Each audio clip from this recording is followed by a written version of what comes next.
Really's POV. I stopped by the cafe with a smile plastered on my lips. Working for Aiden Russell was a dream come true, and now that it is actually happening, I couldn't be happier. I was here to share the news with Selena. I met her at the counter taking orders from a few customers. For someone that got her heartbroken, you seem oddly excited. What's up? She asked with her left brow raised. I let her finish with the last customer before stepping in. Guess what? I exclaimed, barely containing my excitement. You hit the jackpot? I nodded, yes, kinda, but which? You tell me, she responded. I got the job at the Russell Company. I was offered the position to be Mr. Russell's assistant. Selena's face lit up with a warm smile.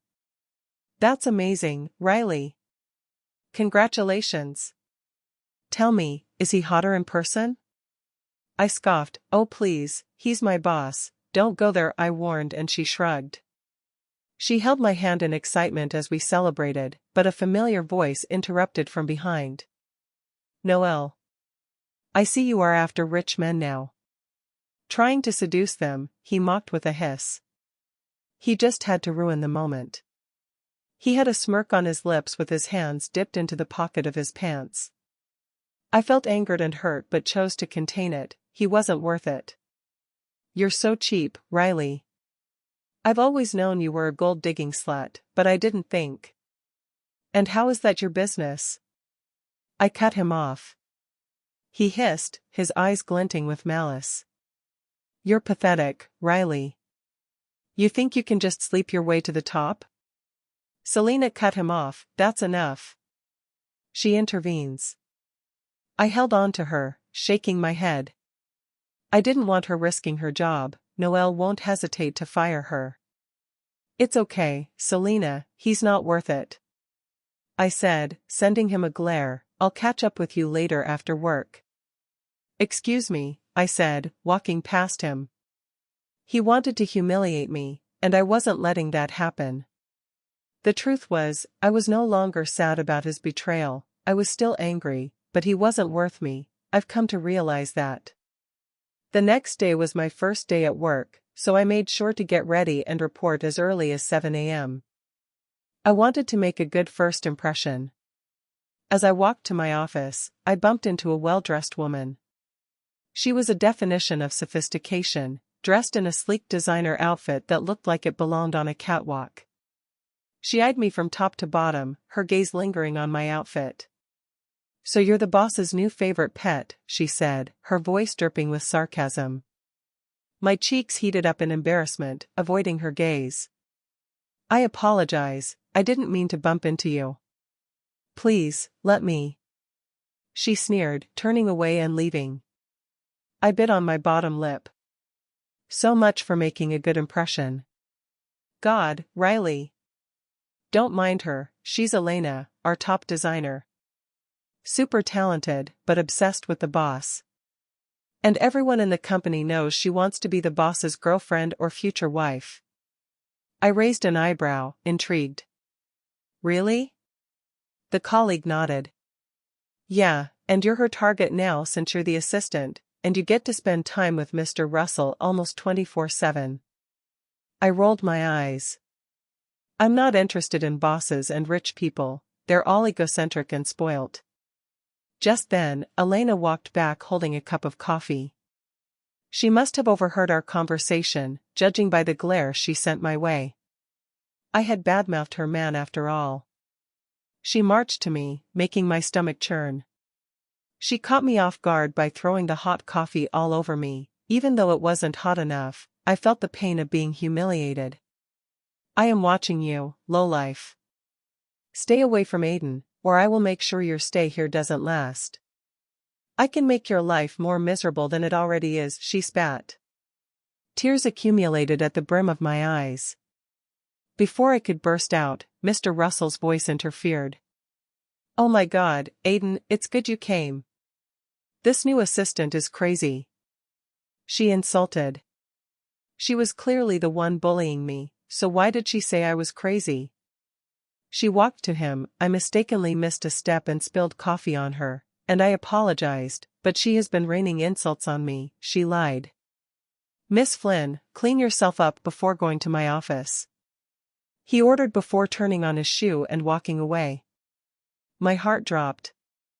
I hope I don't lose this job. As I walked into his office, I met him at his table, engrossed in the papers he was working on. I closed the door, walking further in with my head hung low, biting on my lower lip to fight back the tears. Surprisingly, he only gave me a few work-related advice and didn't reprimand me.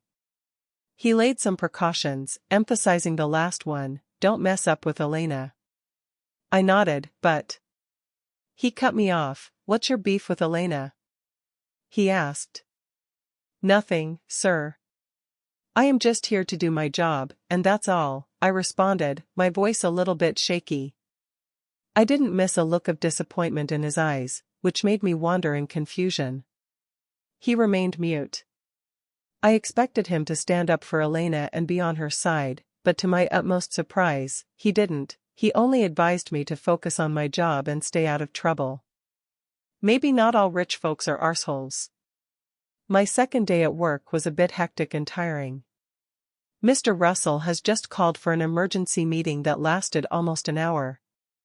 His professionalism and authority impressed me, and I couldn't help but stare at him in awe as he spoke. I moved my stare from him as our eyes locked, shying away, but instead, my eyes met with Elena's. She sent me a glare to which I shrugged, focusing on the meeting. Excuse me, Mr. Russell said with his phone placed on his left cheek as he walked out. Elena stepped in as ordered by Aiden and wrapped up the meeting. Everyone was beginning to head out, but she stopped me. You don't fit me as Aiden's assistant. I can see what you are after, Riley, and you won't get it, not on my watch, she spat. With all due respect, Elena, I don't know what you are talking about, I replied. Hearing the sound of the conference door, Elena placed a hand on her cheek, breaking into sobs. What is the matter with you? Why do you have to be so violent? I am just trying to correct you, she cried. My brows drew together in confusion as I turned to meet Aiden's figure. Oh. That makes sense. She walked past me, nudging my shoulder and falling on Aiden. You need to fire her. He avoided her touch. I think I'm the one who decides whether to fire someone. There was a hint of hurt in her eyes as if she had heard something incredible. You should go back to your office. She wanted to say something but was frightened by his eyes, so she just glared at me before leaving. I'm sorry about that, he apologized, catching me off guard. I gulped a lump in my throat before walking past him and heading out. Elena is hellbent on making my stay here miserable, and I wasn't going to let that happen. The rest of the day went by like a blur. A notification popped in on iMessage as I headed to my office. Hi, I wanted to apologize again for what happened with Elena earlier. Would you like to join me for dinner tonight? Let me know if you're free. Aiden's POV. I was glad Riley accepted my invitation to dinner. I was thrilled but chose to play it cool and not make it too obvious. I roamed my stare at her, admiring the red dress she wore that hugged every curve elegantly and perfectly. A pang of attraction hit me. I apologize again for Elena's behavior, she cut me off. This is like the fourth time you've said this. And I told you, sir, it's fine, she said, a smile spreading on her lips. I paused momentarily before saying. You see, Riley, Elena's father was my father's driver. They both died in a car accident when I was just born.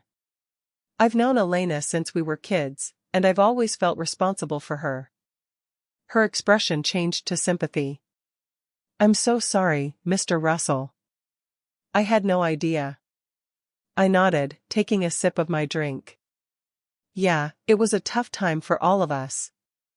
But despite her temper, Elena is incredibly talented.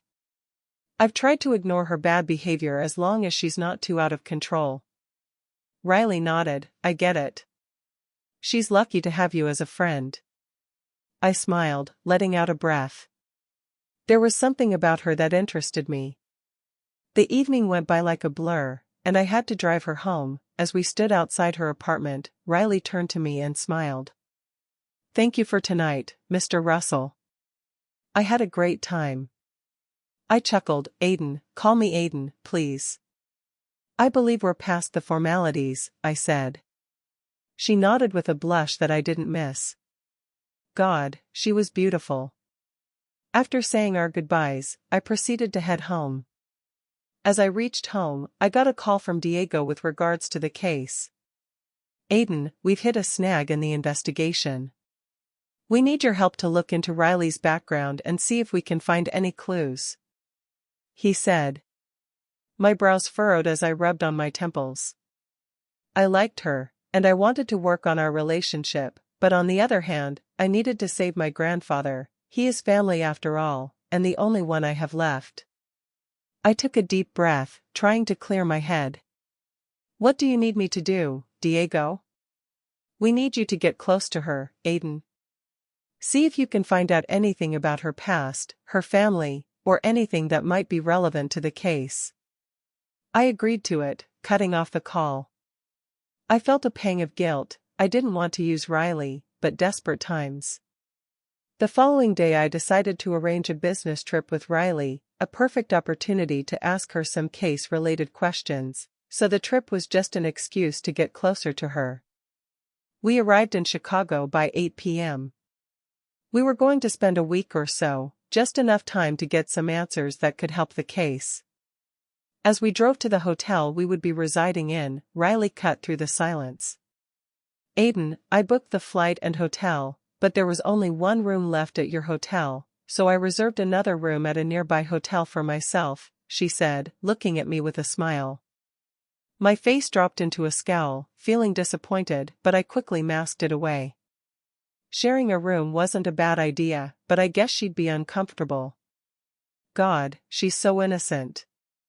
"No problem, Riley. That sounds fine. I'll just meet you at the conference in the morning, then." The next day after the conference meeting, I decided to take her out to spend a little time away from work and to get information from her. We went shopping, and although she was not as picky and materialistic as other girls tend to be, which amazed me, I still forced her to pick a few things. While heading back hotel, I suggested we drop by the bar and get a few drinks. Riley mentioned not taking alcohol only occasionally, but I compelled her to loosen up and have a few cups. Just 2 cups and she was drunk, barely able to put herself together. As we sipped our drinks, I asked her about her family, trying to make small talk. But as soon as she mentioned her dad, she went silent. I noticed a change in her expression and a sudden sadness in her eyes. "What happened?" I asked, not missing the glint of tears that accumulated at the brim of her eyes. And then she passed out, her light snores sounding cute to my hearing. I chuckled amusingly, picking her up and heading out to the car. She was asleep, and I didn't know the hotel she had booked for herself, so I decided to take her to mine. "Aiden," she whispered as we walked into the room. I put her down, but she immediately fell onto me, her face nuzzling to my neckline, and I could feel her lips on my skin. My dick hardens as my jawline tightens, the effect of the contact making me grunt. God! This woman will be the end of me. The light was turned off and took off her coat. I guided her to the bed and placed her on the left side of the bed, deciding to go find something comfortable for her to put on. But she cut me off, gripping my wrist. "Don't go," she said in a low voice. I sucked in a harsh breath, my thoughts running wild at the thought of actually sleeping with her. I let out a breath, taking the other side of the bed while undressing and leaving just my boxers on. As I got on the bed, she snuggled into me, making me more tense and turned on than I already was. The plan was to stay with her till she fell asleep, then take the couch while I let her sleep on the bed, but somehow I fell asleep.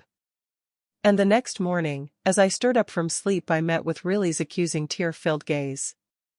My brows furrowed. What is it?" I asked in worry. "Did we have sex?"